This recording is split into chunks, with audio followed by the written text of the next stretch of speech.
देखिएगा बहुत ही बेहतरीन जो है प्रमेय दिया गया है, जो 10 क्लास के व्यू से है 2023-24 में जो पढ़ रहे हैं उसके लिए। कह रहा है थेल्स प्रमेय, यदि किसी त्रिभुज के एक भुजा के समांतर अन्य दो भुजाओं को भिन्न भिन्न बिंदुओं पर प्रतिच्छेद करने के लिए एक रेखा खींची जाए तो अन्य दो भुजाओं को एक ही अनुपात में विभाजित करती है। तो इसके लिए हम क्या करेंगे, तो इसके लिए हम प्रूफ ही स्टार्ट करते हैं, सिद्ध करते हैं कि कैसे वो होता है। तो मान लेते हैं, माना कि ABC एक त्रिभुज है, माना कि ABC एक त्रिभुज है। जैसे ये मान लिए कि ABC एक त्रिभुज है जिसमें BC समानांतर DE खींचा गया है, जिसमें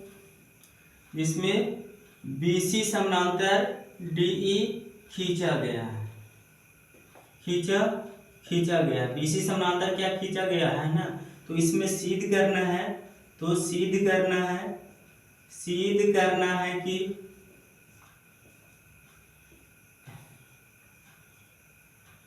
इसमें सिद्ध करना है कि क्या सिद्ध करना है कि AD बटे DB बराबर AE बटे क्या है EC है।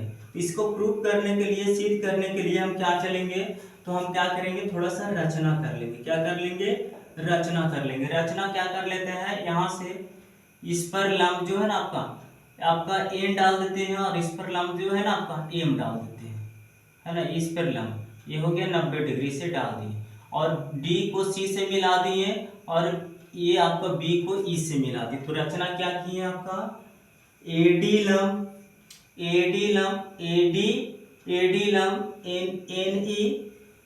तथा AE लंब, AE जो लंब है आपका क्या है, आपका DM है। AE लंब क्या है आपका, DM है। एवं D को C से तथा E को B से मिलाया, है ना, मिला दिए। चलिए, तो आप देखिएगा इस त्रिभुज में ADE का क्षेत्रफल निकालिए। त्रिभुज ADE का क्षेत्रफल, तो त्रिभुज का क्षेत्रफल क्या होता है भाई, 1/2 आधार गुना ऊंचाई। तो आधार क्या है, AD है, ऊंचाई क्या है, NE है। तो ये है AD और ये क्या है आपका NE, है ना। समीकरण 1 मान लीजिएगा। ये वाला त्रिभुज का आप क्षेत्रफल निकाल लेते हैं, DEB का त्रिभुज DEB का क्षेत्रफल जब निकालते हैं, DEB का क्षेत्रफल निकालते हैं तो 1/2 हो जाएगा। आधार जो क्या हो जाएगा आपका DB हो जाएगा, और ऊंचाई क्या हो जाएगा आपका NE हो जाएगा। तो समीकरण ये 2 हो जाएगा। समीकरण जो है ना, समीकरण 2 को डिवाइड कर देंगे, समीकरण 2 को डिवाइड कर देंगे। देखिए समीकरण 1 डिवाइडेड 2, समीकरण 1 को 2 से भागा दे दीजिएगा, तो क्या हो जाएगा, त्रिभुज ADE का क्षेत्रफल बटे त्रिभुज DEB का क्षेत्रफल। तो क्या हो जाएगा, ADB का क्षेत्रफल क्या है, 1/2 AD गुने NE है, और आपका इसका जो क्षेत्रफल है 1/2 है DB गुने NE है।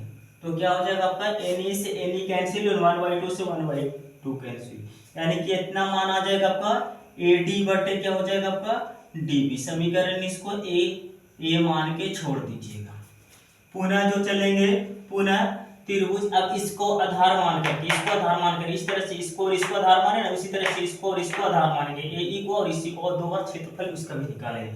पुनः त्रिभुज AED का क्षेत्रफल, तो इसका फिर से निकालेंगे तो क्या हो जाएगा, 1/2 आधार गुना ऊंचाई। तो आधार क्या हो जाएगा, AE हो जाएगा, और ऊंचाई क्या हो जाएगा आपका MD हो जाएगा या DM हो जाएगा, MD हो जाएगा, MD लिख देते हैं। चलिए MD, और इसको मान लीजिए समीकरण 3। और त्रिभुज इसी तरह से त्रिभुज फिर से आपका किसका DEC का क्षेत्रफल, DEB का निकाले तो निकालेंगे DEC का क्षेत्रफल। त्रिभुज DEC का क्षेत्रफल, DEC का जब क्षेत्रफल निकालेंगे तो 1/2 आधार गुना ऊंचाई। तो आधार क्या हो जाएगा, EC हो जाएगा, आधार क्या हो जाएगा EC हो जाएगा, और ऊंचाई क्या हो जाएगा आपका DM हो जाएगा या MD हो जाएगा। समीकरण जो है ना 4 मान लीजिएगा। यहाँ से जो है ना समीकरण 3/4 करेंगे, समीकरण को 3 में 4 से भागा दे देंगे तो क्या हो जाएगा आपका त्रिभुज किसका AED का क्षेत्रफल, त्रिभुज AED का क्षेत्रफल डिवाइडेड क्या हो जाएगा त्रिभुज DEC का क्षेत्रफल।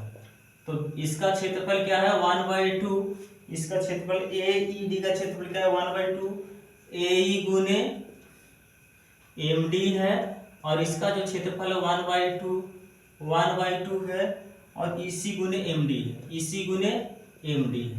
तो EC गुने क्या है आपका MD है, तो MD से MD कैंसिल हो जाएगा, 1/2 से 1/2 कैंसिल हो जाएगा, यानी कितना हो जाएगा आपका AE बटे EC हो जाएगा, AE बटे क्या हो जाएगा आपका EC हो जाएगा।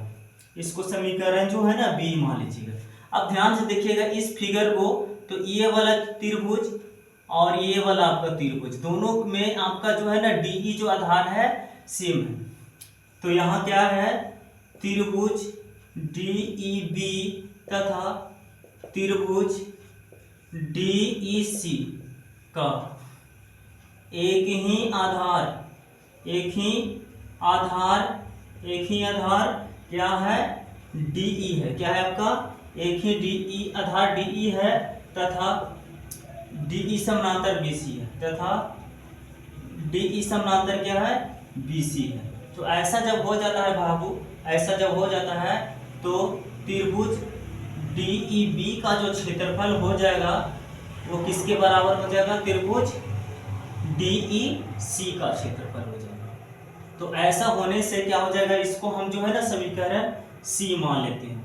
अब समीकरण A B एवं C से, समीकरण A B C से जब चलते हैं तो देखिएगा भाई A माने जो है आपका A जो आपका माना गया है ADE का क्षेत्रफल और DEB का क्षेत्रफल, तो आपका जो है ना ये A से B से और जब C से चलते हैं तो क्या हमें मिल जाता है आपका A और ये आपका क्या हो जाएंगे बराबर, क्योंकि ये दोनों आपस में बराबर है। ऐसे भी चाहे तो आपको इसको मैं ना ये आपका A में B से डिवाइड कर दीजिए, समीकरण A में B से भाग दे देंगे तो ADE का क्षेत्रफल जो हो जाएगा तो आपका A से भागा हो जाएगा तो A और ये आपका बचेगा, यानी कि A से और B से और C से जब भागा दे देंगे तो आपका हो जाएगा AD बटे DB और क्या हो जाएगा आपका AE बटे EC। यही आपको जो है ना प्रूव करना था। तो थेल्स प्रमेय में यही आपको प्रूव करना रहता है, और इसी थेल्स प्रमेय का अगर विलोम निकालना रहेगा तो इसका विलोम निकालना रहेगा तो ये आपका दिया रहेगा, और ये जो समांतर निकाले हैं ना वो समांतर जो दिया गया था वो निकालना रहेगा। तो ये थेल्स प्रमेय हो गया, इसका विलोम जो है ना अगली क्लास में जरूर बताएंगे। ये आपका 10 क्लास की, इसके बाद में आपको ना 6.2 का क्वेश्चन जो है ना हम करवाएंगे। Thank you.